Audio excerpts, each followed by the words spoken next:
저희가 첫 번째 질문을 이렇게 세워봤습니다. 오늘 우리가 시편 1편을 이렇게 쭉 보는데 나중에 셀 모임에서도 첫 시작을 나눔으로 좀 하면 좋겠습니다. 특별히 내가 이 극명한 대조를 이루는, 여러분 눈으로 함께 소리내서 또 보면서 읽으면서 보셨겠지만 대조되는 모습이 확 눈에 보이죠. 그렇죠? 복 있는 복되도다라고 말하면서 이런 것 하지 않는 것뿐만 아니라 그의 삶이 어떠한지 보여주는 의인의 삶이 있는 반면 악인의 삶에 대해서 이야기하는 게 있어요. 그렇죠?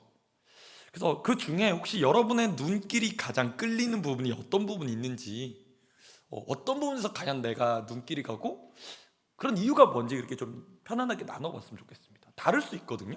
나는 이 부분에 눈이 가는 사람이 있고 나는 이 부분에 눈이 가는 사람이 있어요. 괜찮아요. 그러나 이 말씀을 함께 보면서 과연 하나님이 원하시는 삶, 특별히 그리스도인으로서 우리가 삶을 살아가는데 우리의 삶에 고난이 없을 수 없거든요. 어려움이 있어요. 그래서 제가 이 회복 탄력성이라는 단어를 검색해 보니까 여러분 이런 뜻이 있더라고요. 살면서 경험하게 되는 다양한 형태의 고난, 시련, 실패. 원하지 않잖아요, 여러분. 그렇죠? 여러분 그런 거 원해서 경험하고 싶어서 나에게 그런 게 오라라고 원하는 청년은 아무도 없을 겁니다. 오히려 반대죠. 나한텐 그런 거 안 왔으면 좋겠어. 어떤 거요? 고난, 시련, 실패. 난 다 성공만 했으면 좋겠어. 난 다 잘 나갔으면 좋겠어. 나는 절대 뭔가 꿀리지 않았으면 좋겠다는 마음이 다 우리 안에 자기 보호적으로 본능적으로 들어있을 거예요. 그런데 그 다양한 고난과 시련과 실패 속에서 여러분 다른 반응이 있다라는 거예요. 뭐냐면 이를 통해 도약의 발판으로 삼아 뛰어오를 수 있는 힘이 회복 탄력성이라는 거예요. 그게 없을 수 없어요. 근데 거기에 무너질 수 있고 거기에 무너지지 않을 수 있다는 거예요. 똑같이 거기에 매몰될 수 있고 그것을 딛고 오히려 일어날 수 있는 게 있다는 겁니다. 자, 오늘 우리가 시편 1편을 봤는데 1절에 보면 이런 상황들이 있습니다. 물론 상황들이지만 비유적으로 말씀해요. 악인들의 꾀, 죄인들의 길, 오만한 자들의 자리라고 소개하고 있어요. 그렇죠? 여러분 눈 함께 보시죠. 악인들의 꾀, 죄인들의 길, 오만한 자들의 자리라고 소개하고 있어요. 근데 우리의 삶에 이런 것들이 찾아온다라는 거예요. 예수 믿는 우리의 삶에 전혀 이런 게 없어. 내가 사회생활하는데, 직장생활하는데, 학교생활하는데 이런 게 전혀 없어. 그럼 고민할 게 없어요, 여러분. 어려울 게 없잖아요. 근데 우리의 삶에 시시때때로 이런 것들이 찾아온다라는 겁니다. 그런 게 우리를 흔들어요. 그리스도인의 정체성으로 가지고 살아가는 우리의 삶에 이런 것들이 유혹으로 찾아옵니다. 악인들의 꾀가 무엇이냐? 이런 뜻이 있대요. 충고, 모략이라는 거예요. 원문의 뜻을 좀 번역하면 충고 또는 모략이라고 표현을 한대요. 이게 어떤 거냐면 보다 빠른 성공을 위해 옳은 길을 포기하고 죄악의 길로 치우치는 것을 꾀라고 말한대요. 나름 합리적인 얘기들이에요. 들으면 맞는 것 같은 얘기들이에요. 저게 더 좋아 보이는 방법이기도 해요. 그런데 하나님 말씀의 길을 떠나서 옳은 길을 포기하고 죄악의 길로 치우치게 하는 게 뭐냐면 꾀라는 거예요. 얼마나 많은 것들이 있어요, 여러분. 꾀 중에. 네? 우리 대학생들은 경험할 겁니다. 컨닝하면 편해요. 모르겠어요. 저는 안 해봤거든요. 컨닝하면 편해요. 네. 대리 출석하면 편한 것 같습니다. 근데 그렇게 하지 않아요. 왜요? 하나님 말씀이 그것을 금하시니까. 하나님 앞에 정직하게 사는 게 우리의 당연한 삶의 모습이니까. 세상은 말합니다. 너 그렇게 해서 어떻게 사냐? 왜 이렇게 꾀가 없냐? 너 왜 이렇게 미련하냐라고 말할지 모릅니다. 그런데 복 있다라고 말하는 이 존재는요, 첫 번째가 그거예요. 악인들의 꾀를 따르지 않는다라는 겁니다. 자, 두 번째는 여러분 뭐가 있나요? 뭐가 있어요? 성경을 보니까 죄인들의 뭐가 있어요? 길. 꾀에서 조금 더 나아가는 거죠. 길은 뭐냐면 이런 거예요. 여러분 잘 기억하세요. 삶을 살아가는 방식이래요. 꾀가 어떻게 보면 좀 단회적인 것 혹은 좀 순간순간적인 것이라고 해본다면, 길이라는 거는 조금 더 길죠. 쉽게 말하면 그 삶이 살아가는 삶의 방식, 패턴을 말하는 거예요. 그게 어떤 거다? 죄인들의 길이라는 거예요. 어떤 그런 한두 마디의 얘기를 듣는 것뿐만 아니라 거기에 동의해서 그렇게 삶을 살아가는 것이 계속적으로 반복되는 걸 얘기하는 거예요. 그럼 세 번째로 또 뭐가 오냐? 오만한 자들의 자리라는 거예요. 이건 더 나아가서 뭐를 하냐면 한동안 오랫동안 거기에 한 장소에서 거주하는 걸 얘기해요. 그러니까 더 심화되는 걸 얘기하는 거예요. 처음에는 악인들의 꾀, 죄인들의 길, 오만한 자들의 자리. 물론 반복해서 계속적으로 얘기해 주지만 그것이 우리에게 미치는 영향이 뭐냐면 이런 거예요. 처음에는 그런 생각만 했던 거예요. 그런 생각만. 어떤 생각으로서 죄의 유혹이 찾아올 수 있어요. 속이는 거든, 남을 괴롭히는 거든, 혹은 음란한 것이든, 뭐 다양한 종류들이 있겠죠. 죄된 어떤 생각들이 여러분의 생각에, 마음에 떠오를 수 있어요. 지나갈 수 있어요. 근데 문제는 뭐냐면 그 생각이 어느덧 내 안에 자리 잡게 된다는 거예요. 그 생각이 내 안에 자리를 잡는 거예요. 자, 그러다 보면 우리 안에 이 생각이 자리 잡게 되면서 우리의 마음에서 변화를 일으키죠. 어떻게 일으킵니까? 그게 행동으로 드러나기 시작해요. 어떻게 된다고 여러분? 생각이 뭐가 된다? 생각이 뭐가 된다? 행동으로 나타나기 시작합니다. 생각만 했던 것이, 생각에 머물러 있었던 것이 이제 뭐가 되는 거예요? 내 삶에 행동으로 움직여지기 시작하는 거예요. 자, 여기서 그치면 좋겠는데 행동이 여러분 뭐가 되기 시작할까요? 이제 단회적이었던 게 뭐가 될까요? 이제 반복적인 게 되겠죠. 여러분 그것을 뭐라 말할까요? 두 글자로 습관이라고 말해요. 습관. 내 삶에 반복적으로 나타나는 행동이 두 글자로 말하면 습관이라는 거예요. 그러니까 처음에는 생각만 왔는데 지나고 보니까 생각이 뭐가 됐어요? 내 안에 행동화 되기 시작했어요. 행동화 되기 시작하니까 내 삶에 한 번, 두 번 있었던 게 뭐가 되는 거예요? 그게 습관이 되는 거예요. 자, 여기서 끝이 나요. 이제 습관에서 더 나가면 뭐가 되냐? 마지막으로 인격이 됩니다. 그냥 그게 내가 된 거예요. 이해되세요, 여러분? 나는 엄밀히 달랐는데 그것이 나에게 전혀 없었는데 어느 순간 시간이 지나고 자리 잡고 보니까 그게 어느샌가 나라는 인격화되기 시작한 거예요. 근데 보십시오. 우리가 살아가는 삶에 이 세상을 우리가 숨쉬고 호흡하고 같이 직장생활하고 학업생활하고 가정생활하고 살아가고 있다면 오늘도 수도 없이 이 유혹들이 찾아옵니다. 무엇이요? 악인들의 꾀, 죄인들의 길, 오만한 자들의 자리가요. 그럼 우리를 어떻게 지키고 보호하느냐라는 거예요. 여러분 저희가 이제 1월 달에 엎드림이라는 주제로 수련회 다녀왔습니다. 여러분 아직까지 은혜를 잘 간직하고 계신가요? 여쭤보고 싶어요. 1월 우리 중순 이제 한 달 정도 됐죠. 한 달 전에 우리가 수련회 가서 그렇게 뜨겁게 찬양하고 기도하고 말씀 듣고 하면서 예배를 8번 드리면서 은혜를 그렇게 채워왔단 말이에요. 한 달 지났어요. 여러분 어떠세요? 여러분의 영적인 컨디션은 어떠세요? 잘 지켜가지고 있어요? 아니면 어느샌가 다 빠져나가고 마치 내가 모래 한 줌 쥐었다가 놓은 것처럼 아무것도 없어요? 어떠세요 여러분? 점검해 봐야 돼요. 그 점검의 거울이 말씀이에요. 다른 게 아니에요. 말씀은 우리의 내면을 비춰보는 거예요. 왜? 우리의 삶에 수도 없이 이런 생각들이 오늘도 찾아오거든요. 누군가를 미워하는 것, 누군가를 속이는 것, 누군가의 아프게 하는 것, 혹은 나 스스로를 아프게 하는 것, 다양한 생각들이 우리 안에 찾아와요. 그럼 그것으로부터 어떻게 우리를 지키고 보호하느냐? 여러분 2절의 말씀에 힌트가 있습니다. 2절 한번 같이 한번 읽어볼까요? 우리 소리내서 좀 크게 한번 내 영혼에게 선포한다고 생각하시고 말씀을 내 영혼이 들리도록 여러분 선포했으면 좋겠어요. 함께 읽어봅시다. 시작. 오직 여호와의 율법을 즐거워하여 그의 율법을 주야로 묵상하는도다. 그래서 제가 이번에 질문 그렇게 넣었습니다. 복 있는 사람의 삶에 있는 거룩한 습관이 무엇이냐라는 거예요. 오직이라고 표현되어 있는데 사실 원문을 보면 이런 뜻이 있대요.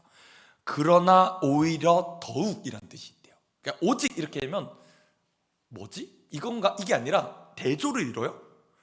하지 않고 안 하고를 뛰어넘어서 뭐가 되냐면 그러나 오히려 더욱 적극적으로라는 뜻이 있는 거예요. 이해되세요 여러분? 그러니까 소극적으로 하지 않아 이게 아니라 복 있는 사람이 결국 무엇을 하냐면 이 사람의 삶에는 그러나 내가 더욱 힘쓰는 게 뭐가 있다는 거예요? 여호와의 율법을 무엇하고? 즐거워하고 그의 율법을 무엇한다? 주야로 묵상한다라는 거예요. 네. 제가 우연찮게 새벽 일찍에 목욕탕을 간 적이 있었습니다. 공중 목욕탕. 여러분, 목욕탕이 하루에 수도 없는 손님들이 왔다 갔다 하잖아요. 코로나 때 좀 이제 덜했다가 이제 코로나가 풀리고 나면 많은 손님들이 이제 탕에 몸을 담그고 씻고 나가죠. 그러면 여러분, 가만히 두면 사실은 깔아앉아 있기 때문에 잘 안 보여요. 근데 이렇게 휘저으면 이제 뭐가 부유물들이 이제 올라오는 게 보이잖아요. 뭐가 올라올 거예요, 목욕탕에 있으면. 생각해봐, 얼마나 더럽겠어. 그때 국물이 막 이렇게 올라와. 그럼 그 가라앉아 있던 것이 이렇게 휘저으면 올라온단 말이에요, 이렇게.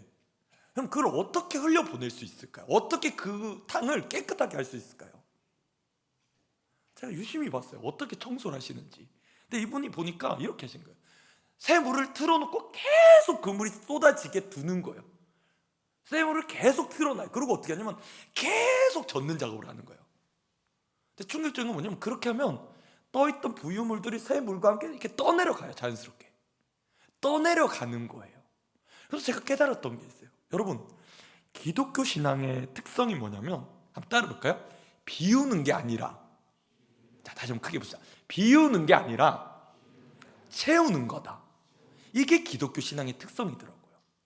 기독교 신앙의 특성은 뭐냐면 비워낼 수 없어요, 여러분. 왜? 수도 없는 생각의 공격으로 우리의 생각을, 이 세상이 또 마귀가 흔들어요. 지나가는 말로, 대세라는 이유로 수 없는 생각들이 우리의 심령에, 우리의 마음에, 우리의 귓가에 들려진다고요. 근데 내가 그거를 비워낼 수가 없는 거야. 왜? 그럼 여러분 중에 혹시 MBTI의 T 성격을 가지신 분들이 계십니까? 제가 궁금해서 찾아봤어요. T가 어떠냐, 혹은 N적인 기질이 있다라는 분들의 특징이 그렇대요. 뭔가 생각을 하면, 그런 분들 계시나요? 생각의 꼬리에 꼬리를 무는 게 내 특성이다 하시는 분 혹시 계세요, 여러분 중에? 아, 계시죠? 네. 뭔가 생각이 딱 하나 떠오르면 생각에 막 이렇게 막 거의 지구 한 바퀴를 돌아간다고 하더라고요. 그게 내 성격화되어 있는 거죠. 근데 여러분 보세요. 그런 분들이 마귀가 주는 하나의 어떤 죄된 유혹 혹은 그런 생각들, 사상들이 딱 튀겨지면 어떻게 그걸 이겨낼 수 있겠냐라는 거예요. 방법이 뭐냐? 비워내서는 못 이겨요. 왜? 수도 없이 우리 안에 들려오거든요. 방법이 있습니다. 뭐요? 말씀으로 내 내면과 심령을 채우는 거라는 거예요. 기독교 신앙은 채우는 거예요. 무엇으로? 말씀이신 하나님, 그분으로 우리를 채우는 거예요. 그 작업을 하자라는 거예요. 여러분, 복 있는 사람의 삶의 모습은 바로 이겁니다. 하나님의 말씀을 즐거워하는. 근데 하나님 말씀, 그것은 바로 하나님의 백성을 향하신 하나님의 뜻의 표현이잖아요. 율법이라 되어 있는 건 다른 게 아니에요. 여러분을 정말 하나님 백성답게 행복하게 살고 싶게 해준 게 율법이에요. 여러분, 하나님은 우리에게 말씀하세요. 믿으세요? 그럼 잘 생각해 보세요. 하나님은 우리에게 말씀하시는 분이세요. 그리고 이 시간에도 말씀하십니다. 우리가 어떻게만 하면 돼요? 귀를 기울이고 들으면 돼요. 하나님은 지금도 말씀하시는 분이십니다. 무엇을 통해? 성경 말씀을 통해 우리의 내면, 우리의 심령에게 말씀하고 계신 분이세요. 말씀이신 분이시거든요. 그분의 특성은 말씀하시는 거세요. 여러 상황을 통해, 혹은 라디오, 기독교 TV를 통해, 혹은 목회자를 통해, 설교를 통해, 다양한 방법을 통해 여러분의 심령 가운데 날마다 시시때때로 말씀하시는 분이세요. 우리가 무엇을 하면 되냐면 그 하나님을, 그 말씀을 즐거워하면 된대요. 그리고 더 나아가서 그 율법을 주의하러 무엇하래요, 여러분? 묵상하래요. 묵상하다는 게 뭐냐고 찾아봤더니 이렇대요. 원문의 뜻은 하가라고 되어 있는데, 저 말에 따라서 계속적으로 중얼거리는 것. 근데 그게 원뜻이에요. 근데 그냥 단지 의미 없이 여러분이 그냥 막 중얼 이걸 말하는 게 아니라 이런 뜻이래요. 끊임없이 하나님께 묻고 듣는 소통의 삶을 얘기하는 거예요. 주야로 그의 말씀을, 주의 율법을 주야로 묵상한다는 건 끊임없이 하나님과 대화하고 소통하고 그 뜻을 구하며 듣는 삶이라는 거예요. 그거라는 거예요. 계속 내 삶에 그런 습관화되어 있느냐라는 거예요. 네. 그래서 제가 셀 리더께 부탁드렸어요. 여러분 셀 모임 가시게 될 거예요. 셀 모임 가면 여러분 기억하세요. 오늘 들은 말씀을 리더들이 간략하게 리뷰할 거예요. 간략하게 리뷰해 드릴 거예요. 왜냐면 여러분이 지금 잘 듣고 계시고 정리만 딱 해드릴 수 있게 해드릴 거예요. 그러고 나면 말씀을 가지고 삶을 나눈다고 할 거거든요. 근데 말씀을 가지고 삶을 나누는 거는 오늘 들은 이 말씀을 하자는 게 아니라 지난주 말씀 들었던 그 말씀을 가지고 내가 그 말씀에 비춰서 삶을 어떻게 살았는지에 대해서 같이 나누자는 거예요. 잘 들으세요. 오늘 들은 말씀은 여러분 잘 기억이 남을 수 있어요. 왜? 지금 들었으니까, 지금 듣고 있으니까. 근데 그 말씀이 내가 알고 있고 마치 그래서 내가 살고 있는 것처럼 우리는 착각할 수 있어요. 왜? 지금 내가 들었으니까, 생생하니까. 나는 지금 그렇게 말씀대로 살고 있어 라고 착각할 수 있다는 거예요. 우리 스스로를 그렇게 속일 수 있다는 거예요. 그래서 뭘 하는 거예요? 지난주에 들었던 말씀을 다시 한번 리뷰하면서 생각나게 하면서, 그래서 우리가 그 말씀에 따라서 어떻게 살았느냐. 물론 여러분 살면서 제가 말씀드린 것처럼 다양한 고난의 문제, 시련의 문제, 실패 문제 겪었을 거예요. 괜찮아. 우리의 삶은 그게 늘 있거든. 그런데 문제는 뭐냐면, 그래서 내가 그 삶을 말씀을 기초해서 말씀 가운데 어떻게 살았느냐를 얘기하자라는 거예요. 그래서 여러분, 소그룹 시간은 설교를 평가하는 시간이 아니에요. 아, 오늘 말씀이 어땠더라. 아, 나 오늘 말씀 이런 게 꽂혔어. 너무 좋았어. 혹은 나한테 안 들렸어. 나빴어. 이런 평가라는 게 아니라 우리의 소그룹 시간에 우리의 삶을 말씀 가운데 놓고 말씀 위에 우리의 삶이 어떻게 사라졌는지를 그걸 가지고 나누자는 거예요. 그럼 여러분 사실 부담돼요? 안 돼요? 부담되죠. 왜? 그냥 내가 말씀에 대해 아는 어떤 거, 아, 말씀 좋았어요. 이거 들었는데 기분이 좋은 것 같아. 이 정도가 아니라 더 세심하고 날카롭고 깊이 있게 나아가야 돼요. 뭘 나눠야 돼요? 여러분의 삶을 나눠야 돼요. 말씀에 기인해서, 말씀을 근거해서 내 일주일의 삶을 어떻게 살았는지를 속으로 가운데 내 삶을 오픈해야 돼요. 그 용기가 있어야 돼요. 그렇지 않으면 그냥 피상적으로 나눠요. 어떻게 지냈니? 잘 지냈어요. 문제 없니? 문제 없어요. 괜찮아요. 건드리지 마세요. 내 삶에 여기까지만 하고 들어오지 마세요. 철벽을 치는 거예요. 그게 소그룹이 아니에요. 소그룹은요, 말씀으로 산 우리의 삶을 말씀 가운데 소통하고 나누면서 말씀으로 위로받는 시간이에요. 왜요? 하나님은 여전히 그 시간 가운데도 말씀하시는 분이시거든요. 소그룹을 통해 말씀하세요. 들었던 말씀 가지고 사는 우리의 삶을 통해 하나님이 어떻게 기도 응답의 역사를 통해 보이셨는지, 어떻게 우리의 삶의 기도 가운데 일하시는지를 나눔을 통해 경험하게 될 거예요. 그래서 그것을 통해 우리의 삶을 말씀 위에 세워가는 삶을 살아가게 될 거예요. 그게 소그룹이 주는 강점이거든요. 그래서 보십시오. 여러분 삶에 이런 모습이 있어졌으면 좋겠습니다. 우리가 수련회 때 큰 은혜를 받았어요. 막 정말 하나님 너무 뜨겁게 만났어. 예배에 은혜 있었어. 그래서 막 멈출 수 없게 뛰어서 예배 드렸어. 좋다 이거요. 그럼 지금 오늘 우리 예배가 어떠한가? 내 오늘의 신앙의 열정이 어떠한가? 내가 하나님의 말씀을 여전히 즐거워하고 그 말씀을 주야로 묵상하고 있느냐라는 겁니다. 한 그림을 보여줍니다. 자, 그림 한번 띄워주실까요? 제가 부탁드린 게 있어요, 방송실에. 그럼 저기 나무 보이시나요? 제 나무 보이세요? 어떤 느낌인 것 같아요? 저 나무 어때 보여요? 여러분 보시기에 나중에 소그룹에서 합니다. 어때 보이시나요? 우리가 가지고 있는 고정관념이 있어요. 뭐냐면 이 3절에 말하는 시냇가에 심은 나무의 모습을 우리는 저 모습이 아니라 되게 좋은 강 옆에, 크고 좋은 강 옆에 엄청나게 잘 뻗어 있는 나무라고 생각할 수 있거든요. 근데 이스라엘 현지를 이렇게, 제가 이건 이제 다른 목사님 통해 들은 건데, 현지는 저렇게 돼 있대요. 수도관로라는, 수도관이 이제 땅에 묻혀져 있고 저렇게 나무들이 저렇게 저 멀리 떨어져 있대요. 하나 더 사진 넘겨주세요. 저 나무의 뿌리가 저렇게 돼 있대요. 여러분 보이세요? 뿌리가?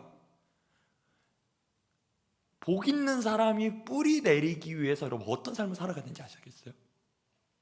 우리는 그냥 복 있는 사람 이렇게 하면 그림이 그냥 좋은 강 옆에 좋은 신앙의 어떤 환경 가운데 그냥 가만히 있어도 은혜 받는 삶을 생각하기 쉽거든요.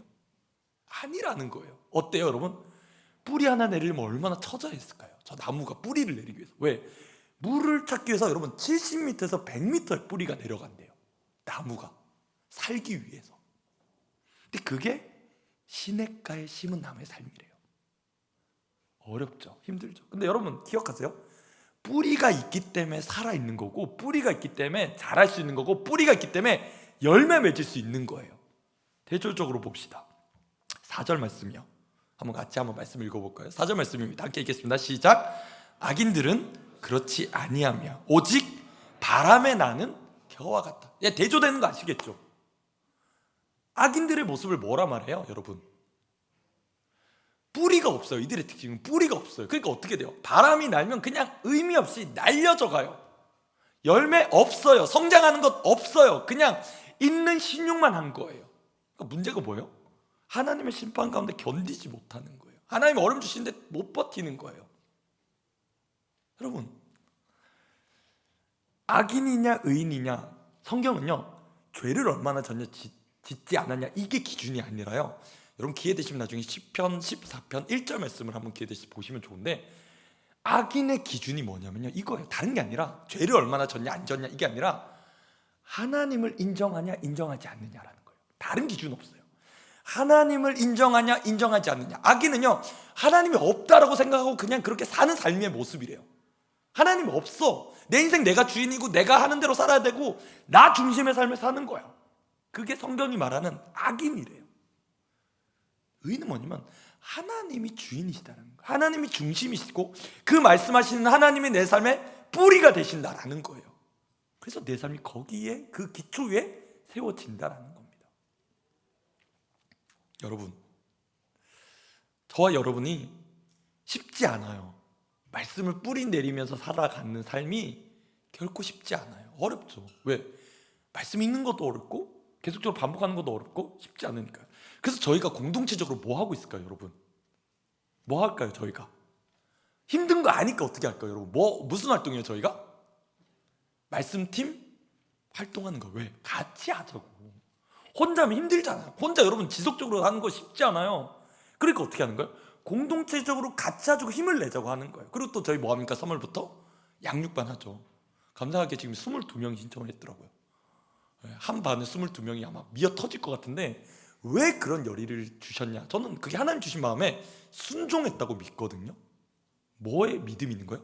말씀이 나를 변화시키실 거라는 믿음이 있는 거예요. 그게 말씀대로 살면 내 삶이 반드시 하나님이 원하시는 뜻대로 사라질 것이라는 기대와 소망이 있기 때문에 그렇게 도전하는 거예요.